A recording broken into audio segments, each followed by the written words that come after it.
Stratégie de synthèse. Le charançon de la graine de coton a causé des pertes importantes de récolte aux États-Unis. La synthèse du grandisol a permis de concevoir un produit permettant de lutter contre cet insecte.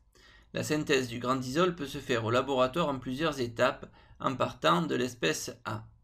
A est transformé en B dans la première étape de la synthèse, puis B va jouer le rôle de réactif dans l'étape 2 et sera transformé en C qui va donner D, qui lui-même sera transformé en grandisol.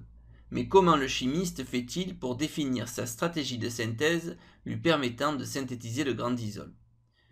Pour cela, il utilise des banques de réactions telles que celles qui se trouvent dans votre manuel de physique-chimie. Nous allons voir comment utiliser cette banque sur deux exemples. Exemple 1.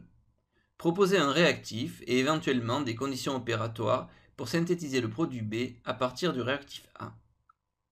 Pour répondre à cette question, utilisons le réflexe 2 du chapitre 10 de votre manuel. Ce réflexe indique la marche à suivre étape par étape pour répondre à la question. Étape 1. Repérer les familles fonctionnelles associées au groupe caractéristique de A et de B. Voici le groupe caractéristique présent dans une molécule A. La famille fonctionnelle associée est acide carboxylique.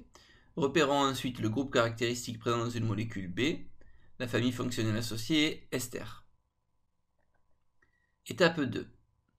Identifier la modification chaîne ou groupe ayant lieu. Dans la famille du produit, on observe la formation d'une liaison CO.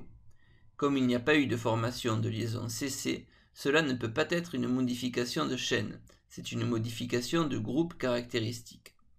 Cette étape va permettre d'orienter notre recherche dans la banque de réactions. En effet, il ne sera pas utile de regarder la partie relative à la modification de chaîne. Étape 3. Déterminer le réactif et les conditions expérimentales à l'aide de la banque de réactions. La revoici. Le réactif principal, appelé aussi précurseur, est un acide carboxylique. La molécule cible est la molécule que l'on cherche à obtenir. C'est un ester. Il faut donc rechercher une réaction permettant la synthèse d'un ester à partir d'un acide carboxylique en observant les deux premières colonnes de la banque. Dans la banque de réaction, une seule a pour précurseur un acide carboxylique et la molécule cible associée est un ester. La réaction recherchée est donc la réaction d'estérification. Voici un zoom sur la ligne relative à la réaction d'estérification. Observons l'exemple qui est donné et le code couleur employé. La chaîne carbonée de l'acide carboxylique de départ est composée de 1, 2 atomes de carbone et le carbone fonctionnel est repéré en violet. On retrouve cette chaîne carbonée composée de 2 atomes de carbone à gauche du groupe ester. La chaîne carbonée de l'alcool de départ est quant à elle constituée de 1, 2, 3, 4 atomes de carbone et le carbone fonctionnel est repéré en rouge. On retrouve cette chaîne carbonée composée de 4 atomes de carbone de l'autre côté du groupe ester. Revenons à notre exemple, rappelé ci-dessous. La chaîne carbonée de l'acide carboxylique est composée de 3 atomes de carbone que nous retrouvons bien dans l'ester. La chaîne carbonée située de l'autre côté du groupe ester étant composée de 2 atomes de carbone, celle de l'acide de départ le sera aussi. Il s'agit de l'éthanol. On peut lire dans la banque que la réaction nécessite la présence d'un catalyseur tel que l'APTS. On ajoute donc APTS sur la double flèche. On peut aussi présenter l'équation d'une autre manière en mettant l'alcool et l'APTS tous les deux sur la double flèche. Il est important de retenir que la banque de réaction du livre ne donne pas directement la réponse à la question posée. Il faut souvent adapter l'exemple qui y est donné pour répondre à la question posée. Exemple 2.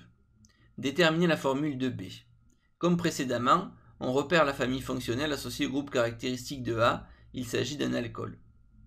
Étant donné que cette fois le produit n'est pas connu, il faut repérer dans la banque toutes les réactions mettant en jeu un alcool, puis aller chercher dans la colonne numéro 3, celle des exemples, des réactions qui mettent en jeu le permanganate de potassium, ici et ici.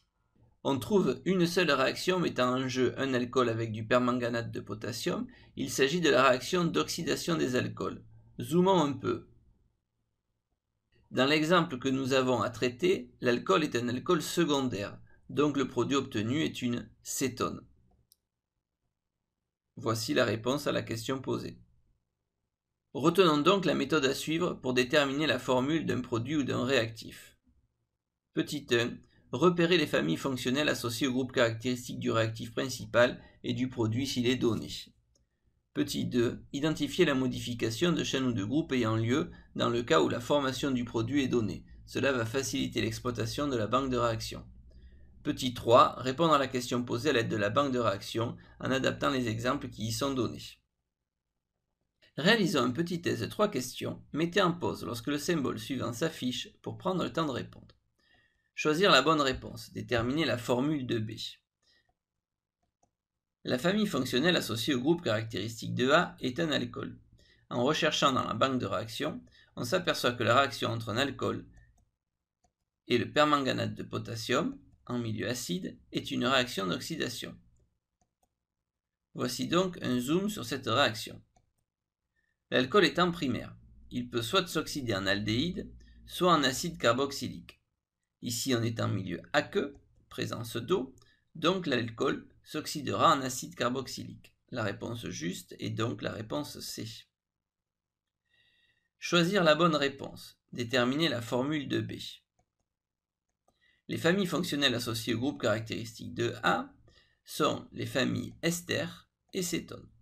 En recherchant dans la banque de réactions, on s'aperçoit qu'il existe une réaction entre les cétones et NaBH4.